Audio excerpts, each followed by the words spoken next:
দর্শক, দেশের গার্মেন্টস খাতের বিভিন্ন দিক নিয়ে আমরা আলোচনা করব। এই বিষয়ে আলোচনার জন্য আজ আমাদের সঙ্গে স্টুডিওতে উপস্থিত হয়েছেন অ্যাপারেলস ওয়ার্কার্স ফেডারেশনের সভাপতি মোহাম্মদ তৌহিদুর রহমান। তৌহিদ রহমান, আপনাকে স্টুডিওতে স্বাগত জানাচ্ছি। স্টার নিউজকেও ধন্যবাদ জানাচ্ছি আমাকে আমন্ত্রণ দেওয়ার জন্য। আচ্ছা, আমরা তো রানা প্লাজার ঘটনার পর দেখলাম যে দেশের গার্মেন্টস খাতের একটি কর্মপরিবেশ উন্নয়নের জন্য ব্যাপক কর্মযজ্ঞ চলেছে। অ্যাকর্ড অ্যালায়েন্স অনেক কাজ করেছে, অনেকটা বাধ্য হয়ে বাংলাদেশের গার্মেন্টস কারখানাগুলোর কর্মপরিবেশ উন্নত হয়েছে। এত বছর পরে সে আজকের আপনাদের মূল্যায়নটা কেমন হবে? কতটুকু আসলে আমরা পরিবর্তন হয়েছি কিংবা কতটুকু হওয়ার কথা ছিল? জি, ধন্যবাদ। প্রথমে আমি খুব গভীর শ্রদ্ধার সাথে স্মরণ করি যে আগামীকাল ভোর হলেই আমাদের 13 বছর পূর্তি হবে রানা প্লাজার সেই শ্রমিক, নিরীহ শ্রমিক যারা প্রায় আপনার 1038 জন নিহত হয়েছিলেন, তাদের আত্মার প্রতি আমি পাশাপাশি বলতে চাই যে আমরা আশা করেছিলাম ব্যাপক নিরাপত্তা ক্ষেত্রে ব্যাপক কর্মযজ্ঞ সম্পন্ন হয়েছে, এটা আমি দ্বিমত নেই। কিন্তু আমরা বিচারহীনতার একটা দৃষ্টান্ত দেখেছি। এখন পর্যন্ত কিন্তু এইটার বিচার হলো না। শ্রমিকরা যাদের জীবন চলে গেল একটা বিল্ডিং মালিকের অবহেলায়, গার্মেন্টস মালিকের অবহেলায়, তারা কিন্তু এখন পর্যন্ত কোনো পানিশমেন্টের আওতায় আসলেন না। তো এটা আমাদেরকে একটা দুঃখ দিচ্ছে, বেদনা দিচ্ছে। পাশাপাশি আমরা দেখতে পাচ্ছি যে আপনার এটার পরে যে পুনর্বাসন, ক্ষতিপূরণ যে অর্থে যেভাবে আইএলও কনভেনশন 121 অনুযায়ী দেওয়ার কথা, সেটাও আমরা কিন্তু দেখছি না। আর পাশাপাশি আমি বলবো যে রিমেডির অর্থে যদি বলি যে এখন পর্যন্ত আপনার ছোট ছোট কারখানা সহ অনেক মাঝারি কারখানায় এই নিরাপত্তা ইস্যুটা এখনও পর্যন্ত উপেক্ষিত, যার কারণে আপনি দেখবেন যে বিভিন্ন শিল্প কারখানায় অগ্নি দুর্ঘটনা ঘটছে এবং মানুষ মারাও যাচ্ছে। আমরা যদি সাম্প্রতিক গার্মেন্টসের বাইরেও কিছু কারখানা দেখি, ওরাও শ্রমিক। আমরা মনে করি যে নিরাপত্তা ইস্যুটা সরকার মালিকদেরকে আরও খুবই গুরুত্বের সাথে বিবেচনা করা। আর আমি যদি সর্বোপরি বলি যে আমাদের এই মুহূর্তে আমি দাঁড়িয়ে বলবো যে আমরা 50-50 পেয়েছি। নিরাপত্তার ক্ষেত্রে আমরা 50% অর্জন করেছি, 50% এখনো আমাদের অনেক। এটা কি শুধুমাত্র গার্মেন্টস কারখানার ক্ষেত্রে বলবেন নাকি ওভারঅল? আমি যদি গার্মেন্টস কারখানার ক্ষেত্রে বলি তাহলে হয়তো একটু পার্সেন্টেজ বাড়বে, কিন্তু যদি ওভারঅল বলি, আমি যখন শ্রমিক বলবো, শ্রমিকের তো কোনো রং নাই। সে তো গার্মেন্টসে হোক আর স্টার নিউজই হোক, যে কাজ করেন তিনিই শ্রমিক।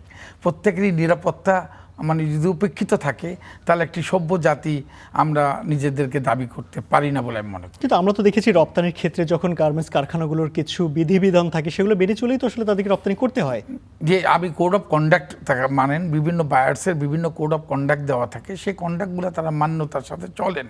কিন্তু দেখা যায় যে এটা ওই বায়ার কেন্দ্রিক। বায়ার আসার পরেই তারা সেটাকে দেখভাল করেন, আবার বায়ারের যখন এই শিপমেন্টটা চলে যায় আবার শিথিলতা চলে আসে।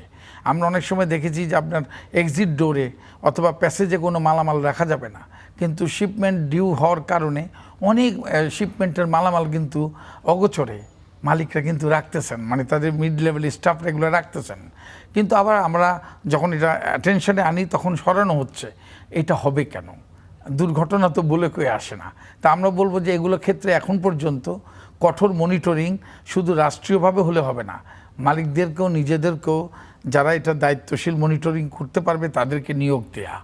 আর আদারওয়াইজ তো আমরা কিন্তু একটা চ্যালেঞ্জের মুখোমুখি থাকবো বলে মনে করি। আপনি বিচারহীনতার কথা বলছিলেন, রানা প্লাজা কিংবা তাজরিন গার্মেন্টসের যে দুর্ঘটনা, এরপরেও তো অনেক দুর্ঘটনা ঘটেছে। কেন সেই বিচার প্রক্রিয়াটা সম্পন্ন হয়নি? 13 বছর 15 বছর হয়ে গেছে এই ঘটনাগুলো, সেই বিচার কেন সম্পন্ন হচ্ছে না? আমি বলবো যে এটা রাষ্ট্রের দুর্বলতা, রাষ্ট্র এবং বিচার বিভাগের দুর্বলতা। কারণ যারা এই বিচারটাকে নিয়ে আসবেন, বিচার প্রাপ্তির যে নিশ্চয়তা যারা নিশ্চিত করবেন, সেই আইন প্রয়োগকারী সংস্থার দুর্বলতা, বিচার বিভাগের দুর্বলতা, যারা অধ্যস্থন বিচার যারা কার্যক্রম পরিচালনা করেন, এটা দীর্ঘমেয়াদী 3 মাস 6 মাস পর পর একটা ডেট পড়ে। তাহলে আমি একটা বাদী অথবা ভুক্তভোগী পরিবার, আমি যদি বছরের পর বছর শুধু এই তারিখের জন্য বসে থাকি, তাহলে বিচার তো পাওয়া যায় না। আরেকটা পাশাপাশি আপনি যারা এই বিচারের আওতায় আসতে চায়, যারা ধনী, তাদের একটা ইনফ্লুয়েন্সিয়াল পাওয়ার আছে, ক্যাপাসিটি আছে, যারা রাষ্ট্রকে অনেক ক্ষেত্রে নিয়ন্ত্রণ করে। তা এই কারণে আমি বলবো যে রাষ্ট্রকে এই কমিটমেন্টে আসতে হবে যে জিরো টলারেন্স। সে ধনীই হোক আর গরিব হোক, আইন তো সবার জন্য সমান হওয়ার কথা, কিন্তু সেটা রাষ্ট্র এখন পর্যন্ত, দুঃখজনক হলেও সত্য, আমরা 54 বছরও আজকে পর্যন্ত যদি বলি, রাষ্ট্র সেই নিশ্চয়তা এখনও নিশ্চিত করতে পারেনি। কর্মপরিবেশ নিয়ে আমরা কথা বলছিলাম, শ্রমিকের অধিকার নিয়ে একটু জানতে চাই যে এই সময়ের মধ্যে তো শ্রমিকের অধিকার নিয়েও বিভিন্ন আন্তর্জাতিক এবং স্থানীয় সংস্থাও কাজ করেছে, সরকার পক্ষ থেকেও বারবার এই বিষয়টা নিয়ে বলা হচ্ছে। শ্রম অধিকার কিংবা শ্রমিকদের অধিকারের জায়গায় আসলে কতটুকু পরিবর্তন এসেছে? আমি বলবো যে বিগত ইন্টেরিয়াম গভর্নমেন্টের সময় একটা শ্রম আইন, একটা সংশোধনী তারা অধ্যাদেশ জারি করেছিল রাষ্ট্রপতির মাধ্যমে। আমরা কিছু কিছু ক্ষেত্রে আমাদের আপত্তি থাকলেও আমরা ধরে নিয়েছিলাম যে ট্রেড ইউনিয়ন গঠনের ক্ষেত্রে সহ অন্য দিকে ব্যাপক একটা আপনার সংশোধনী সেখানে এসেছিল। কিন্তু অত্যন্ত দুঃখজনক হলো সত্য, এই বর্তমান সংসদে সেই সংশোধনী রাতের আধারে অনেকগুলো ন্যারেশন পরিবর্তন হয়ে, যেমন শ্রমিকের সংজ্ঞা পরিবর্তিত হয়ে গেল। অধ্যাদেশে যেই সংজ্ঞা পরবর্তীতে পাশ হওয়া আপনার সংসদের এই বিলটি সেটার সাথে ম্যাচ করে না। ম্যাটারনিটির ক্ষেত্রে দেখা যাচ্ছে যে আপনার সুবিধাদি মায়েরা আরও কম পাচ্ছে বর্তমানে। তা আমরা 112 দিন থেকে 120 দিনে চলে গেলাম, কিন্তু আমরা ম্যাটারনিটি বেনিফিটের যদি আর্থিক সংখ্যা কমে যায়, ওই 8 দিন বাড়িয়ে তো কোনো লাভ হলো না। এই ধরনের অনেক অসঙ্গতি আমরা দেখতে পেয়েছি।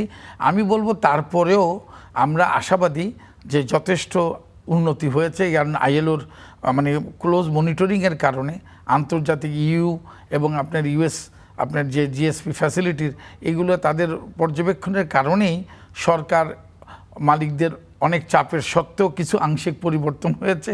এটাকে আমি ইতিবাচক হিসেবে দেখি।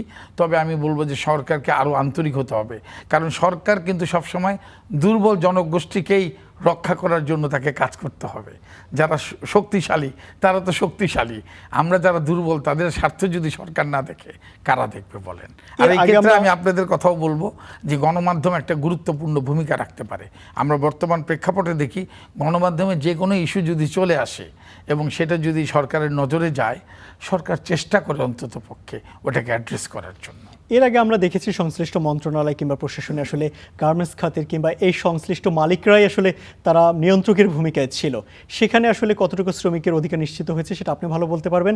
এই সময় এসে সরকারের কাছে আসলে কেমন প্রত্যাশা রয়েছে? না, আমরা সরকারের কাছে, সরকার তো মাত্র 2 মাসের সরকার, আমি সরকারের কাছে প্রত্যাশা করি মাত্র যাত্রা শুরু করেছে। তবে সরকারকে অবশ্যই আপনাকে আন্তরিক হতে হবে। শ্রমিক ইস্যুতে আমি এই মুহূর্তে যারা মন্ত্রণালয়ের দায়িত্ব পেয়েছেন তাদের প্রতি শ্রদ্ধা রেখেই বলছি যে আসলে শ্রমিক বান্ধব যদি কোনো ব্যক্তি যদি মন্ত্রণালয়ে না বসেন, তাহলে কিন্তু শ্রমিক মন্ত্রণালয়টা কার্যকর হবে না। এই বিষয়টা যদি প্রধানমন্ত্রী একটু বিবেচনা করেন, যারা শ্রমিক রিলেটেড ইস্যু মালিকদেরকেও যারা কনভিন্স করার ক্যাপাসিটি রাখে, সেই ধরনের অতীতে যদি আমি বলি বিএনপি সরকারের সময় আব্দুল্লাহ নোমান সাহেব আপনার শ্রমমন্ত্রী ছিলেন, একসময় মান্নান ভূঁইয়া শ্রমমন্ত্রী ছিলেন।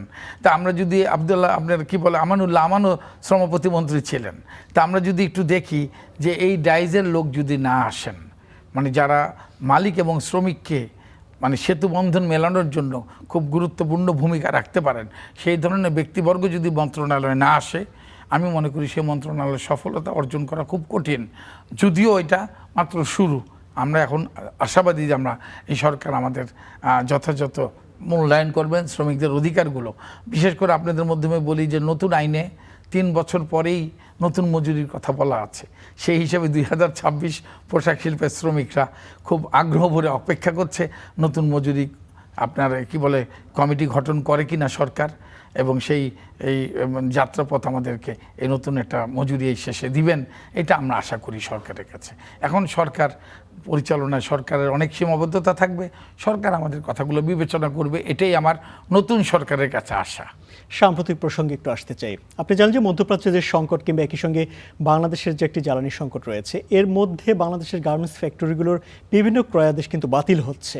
এমন পরিস্থিতিতে শ্রমিকদের পক্ষ থেকে কোনো আশঙ্কা করছেন কিনা, কিংবা এই পরিস্থিতি আসলে কিভাবে সামাল দিবে আপনি মনে করেন? আমি মনে করি প্রথম কথা হচ্ছে যে এটা তো আমাদের দেশীয় কোনো তৈরি সংকট না, এটা আন্তর্জাতিক পরাশক্তি এবং আপনার ইরানের একটি যুদ্ধ পরিস্থিতির কারণে আমরা এই পরিস্থিতির সম্মুখীন। আমি মনে করি এটা আপনার গ্লোবাল একটা কূটনীতির অংশ হিসেবেও বাংলাদেশকেও একটা রোল প্লে করা দরকার।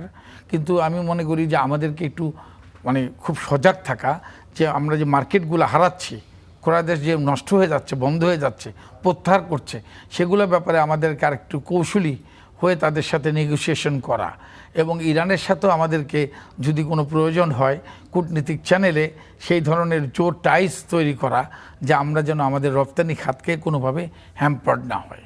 সেটার জন্য আমাদেরকে মালিক শ্রমিক সরকারকে আমি মনে করি একটা ন্যাশনাল ডায়ালগও হতে পারে। কারণ আমরা তো সরকার সরকারের সমস্যা বলবেন, মালিক মালিকের সমস্যা বলবে, শ্রমিক শ্রমিকের সমস্যা বলবে, সেখান থেকে একটা ঐক্যবদ্ধ কৌশল আমরা প্রণয়ন করতে পারবো।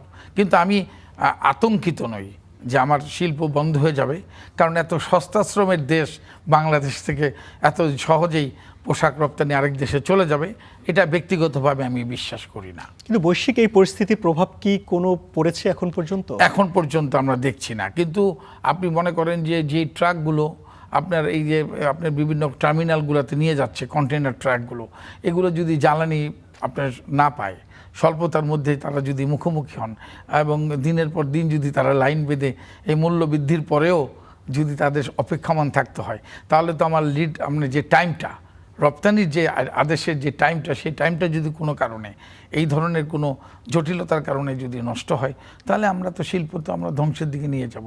সেক্ষেত্রে সরকারকে বলবো যে শিল্প খাতের যে মানে মালামাল যেসব মানে গাড়ি পরিবহন করেন, সেগুলোর ক্ষেত্রে সরকারকে আরও মানে সজাগ দৃষ্টি দিতে হবে।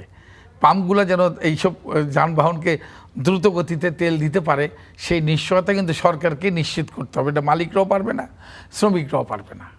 আপনি একটি কথা বলছিলেন যে সস্তা শ্রমের দেশ বাংলাদেশ থেকে গার্মেন্টস সেক্টর সহজে চলে যাওয়ার আশঙ্কা নেই, কিন্তু আমরা দেখেছি এর মধ্যে যে ক্রয়াদেশগুলো বাতিল হচ্ছে সেগুলো কিন্তু ভারতে কিংবা অন্যান্য দেশে চলে যাচ্ছে। সেই জায়গাটায় কি আপনি মনে করছেন না যে অন্য প্রতিযোগী দেশগুলো এই সুযোগটা নেওয়ার চেষ্টা করছে? আচ্ছা, আমি নিজে কিন্তু ভারতের যে আপনার যে দেশে ওনারা যেই প্রভিন্সে গার্মেন্টস সেক্টর গড়ে উঠেছে আমি দেখেছি, সেখানে তাদের যে সেলাইয়ের কন্ডিশনস আমি কিন্তু নিজে ভিজিট করেছি ইন 2018-এ। আমার কাছে মনে হয়েছে যে এটা আমি মানে কোনো গর্ব থেকে বলছি না, আমার দেশের শ্রমিকের যে হাত, এটা আল্লাহর তরফ থেকে দেয়া একটা আলাদা রহমত। তারা যে কাপড় ধরেন খুব সূক্ষ্মভাবে তারা সেলাই করেন আমাদের শ্রমিকরা। অন্য জায়গায় এই ধরনের অনেক চেষ্টা হয়েছে, কিন্তু তারা এত মসৃণভাবে সুন্দরভাবে মান বজায় রেখে সেলাই করতে এখন পর্যন্ত সক্ষমতা অর্জন করতে পারেনি।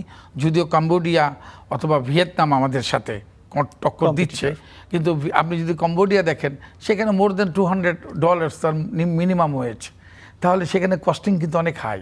এবং তারা তো এমন পণ্য উৎপাদন করছে যেগুলোর গুণগত মান অনেক বাংলাদেশে ভালো। তারা তো ফ্যাশন ডিজাইনের উপরে কাজ করছেন। তারা আমাদের মতো যে বেসিক কাজ যে পড়ে আছেন না। আমি বলবো যে মালিকদেরকেও এখান থেকে সরে আসা দরকার।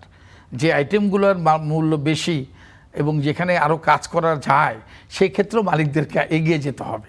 শুধু বেসিক নিয়ে পড়ে থাকলে কোনোদিনই কোনো শিল্প টিকে থাকা যায় না। বেসিক থেকে যদি আমরা বের হতে চাই, সেক্ষেত্রে তো আধুনিক প্রযুক্তি এবং উন্নত যন্ত্রও আমাদের ব্যবহার করতে হবে। সেই জায়গা থেকে শ্রমিকদের কর্মসংস্থান কমে যাওয়ার কোনো আশঙ্কা থাকবে কিনা? যদি ইন্ডাস্ট্রি 4-এর কথা বলেন, অটোমেশন, এটা তো অবশ্যই আমাদের শ্রমিকের জীবনকে আতঙ্কিত করে এবং একটু অশনি সংকেতের বার্তা দেয়। কিন্তু আমি বলবো যে তাই বলে আমি অটোমেশনকে ফেলে রাখতে পারবো না। আমি এই শ্রমিককেই কেন অটোমেশন চালানোর দক্ষতায় আপস্কিল ট্রেনিং দিচ্ছি না?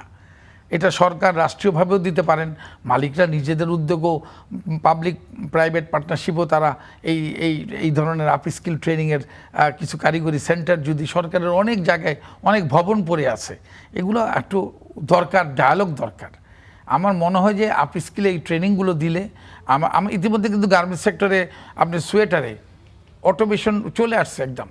আপনার জ্যাকেট মেশিন, আগে একটা মেশিন চালাতো একটা ওয়ার্কার, এখন 8টা-10টা মেশিন চালাচ্ছে একটা ওয়ার্কার। কিন্তু আবার দিন শেষে যদি বলি, ওই শ্রমিকদেরকে কিন্তু ঠকানো হচ্ছে। যিনি 10টা মেশিন চালাচ্ছেন তার মজুরি কিন্তু 3টা মেশিন ওয়ার্কারের বেতন সমপরিমাণও দেওয়া হচ্ছে না। তো অটোমেশন করতে চাইবেন, আমরা অটোমেশনের পক্ষে, কিন্তু শ্রমিক যেন বেকার না হয়, তার যেন ন্যায্য মজুরি নিশ্চিত হয়, এটা আমরা চাইব। সেইখানে আমাদের রেফারির ভূমিকা থাকবে সরকার। আমাদের প্রত্যাশা সরকার এই বিষয়টা ভেবে দেখবে এবং যারা গার্মেন্টস মালিক রয়েছে তারা এই বিষয়টা মাথায় রেখে কাজ করবে। আপনাকে অসংখ্য ধন্যবাদ আমাদের স্টুডিওতে। আমি স্টার নিউজ টিভিকে আন্তরিকভাবে কৃতজ্ঞতা এবং ধন্যবাদ জানাচ্ছি আপনাদের মূল্যবান সময় আমাকে আমন্ত্রণ জানানোর জন্য। Thank you. দর্শক, আমরা কথা বলছিলাম দেশের গার্মেন্টস খাতের বিভিন্ন বিষয় নিয়ে। আর এই বিষয় নিয়ে কথা বলার জন্য আমাদের সঙ্গে স্টুডিওতে উপস্থিত হয়েছেন অ্যাপারেলস ওয়ার্কার্স ফেডারেশনের সভাপতি মোহাম্মদ তৌহিদুর রহমান।